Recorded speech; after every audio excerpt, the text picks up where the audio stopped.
Or QE? QE stands for quantitative easing.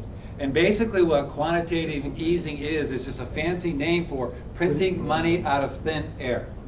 We're buying our own bonds. So instead of China buying our bonds, instead of backing our dollars with gold or anything like that, we're just printing money out of thin air, which we're going to cover again here. Well, we're getting into depth. Bank stocks skyrocketed today on account of they think that Bernanke's going to print more money by the end of July. Oh, really? Well, that's not good news. I don't know why the stocks would go up, but hey, it went up. Okay, Council on Foreign Relations. If you notice in this video, in the blue area in the back, well, you can't see it. It does say Council on Foreign Relations. So this video was taken at a Council on Foreign Relations Vice meeting. President Dick And Cheney. Dick Cheney is Next, a question from David Rockefeller. Vice President, I just enjoyed so much your whole speech, but I was particularly pleased that you gave such a strong endorsement for the free trade agreement for all the Americans. It's good to be back at the Council on Foreign Relations. As Pete mentioned, I've been a member for a long time and was actually a director for some period of time. I never mentioned that when I was campaigning for re-election back home in Wyoming.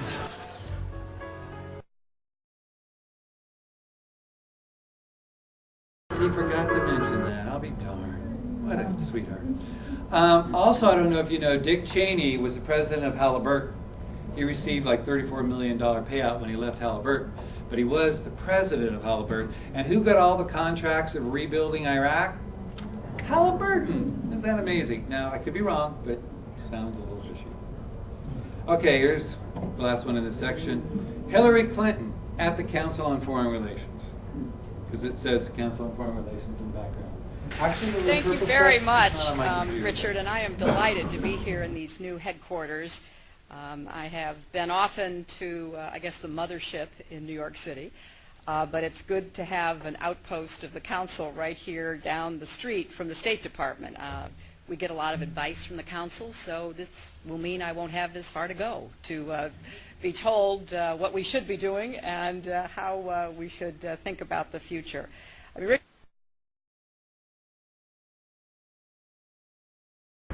does that blow your mind? Here is Hillary Clinton saying she's coming to a Council on Foreign Relations. I'm glad you guys moved closer to tell me what to do and how to think.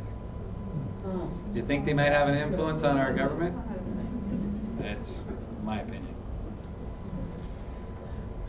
Okay, so if there's no such thing as a New World Order, we have 4 presidents talking about it. We have 2 Secretary of States talking about it. We have the Prime Minister of England, a billionaire currency mogul, Soros, talking about it, the President of the EU, the son of the richest man on the planet, and MSNBC talking about one world government. So how many of you think maybe there's a one world government now? We won over 3 people, okay. Either they're trying to trick us into thinking there's a new world order, or there really is. So I'm going to move along here. First, you got to look at, is a new world order or a one world government a good thing or a bad thing? A lot of people call it as a good thing. Oh, we're going to have one government, that everything will be homogenous, that will all think the same, have the same laws. There'll be no guns, so there'll be no killings, and there'll be no wars because there will be no armies, because they're going to dismantle the armies of every country, and only the UN, NATO, will be the army, which means they can kick anybody's butt because nobody has an army, and no citizens will have guns. So we'll basically be slaves. Another piece that I may have skipped through here is that the New World Order also wants to eliminate 80% of the planet. Some say 90%, but it's between 80 and 90, you know, a couple million here or there. What's the difference? So they want to basically kill us off, which if you think about it, in the book of Revelations, it says that about 2/3 of the population is going to be wiped out in the last days. Maybe it's a, what's that? Okay. I say, by their fruits you shall know them. If they're doing good things, it'll be obvious that the New World Order is good. If they're doing corrupt and evil things, then they're evil. I vote for evil personally, but that's me. Here's some of the goals of the New World Order, and I'll just kind of zip through these because it's kind of long and boring. To establish a one world government. To bring utter destruction of all nations' identity and national pride, which is a primary consideration in the concept of a one world government. You can't have individual nations. Just like the EU, they all kind of merge into one thing with one currency. They want to have one bank. We see how that's working out for them. They want to take control of all foreign and domestic policies. They want to penetrate and subvert all governments and work from within them to destroy the sovereign integrity of nations represented.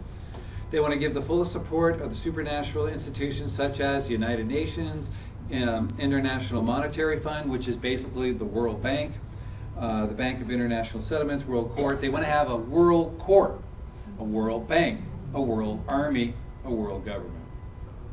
One word. And they're going to be at the top of it. To bring the end of all industrialization and production, nuclear generated power. Why they want to do that, I'm not really sure. To legalize drugs and pornography and make it an art form. That doesn't sound real smart to me. To suppress all scientific development except for those they deem beneficial by the Illuminati. If you think about it, you've heard the rumors that there's a carburetor that will get your car 80 miles to the gallon, then they buy out that patent and they destroy it because the oil companies don't want you getting 80 miles to the gallon. The electric cars, where are they? They disappeared because they don't want us having electric cars because we won't use oil. To cause by means of limited war in advanced countries, by means of starvation and diseases in third world countries, the death of 3 to 5 billion people by the year 2050. To weaken the moral fiber of the nation and demoralize the workers in the labor class by creating mass unemployment. That's kind of going on all over the world. To keep people everywhere from deciding their own destinies by means of one created crisis after another, then managing such crisis.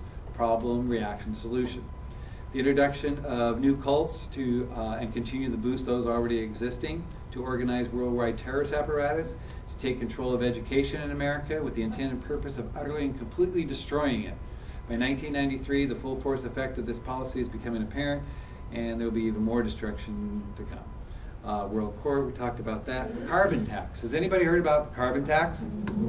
We want to get taxed for our carbon dioxide, the thing that plants breathe in. Sounds a little, and that's what's causing global warming. But they want to tax us for it. Ronald Reagan said socialism only works in two places: heaven, where they don't need it, and hell, where they already have it. I love Ronnie. He was a Californian. Okay, so now I'm going to break into just 4 areas because to keep the time down, I decided to just cover 4 things. And the reason I chose these things is because they relate to each other, and I think they're some of the most important things we need to look at that will affect our lives here in Granbury and all over America. But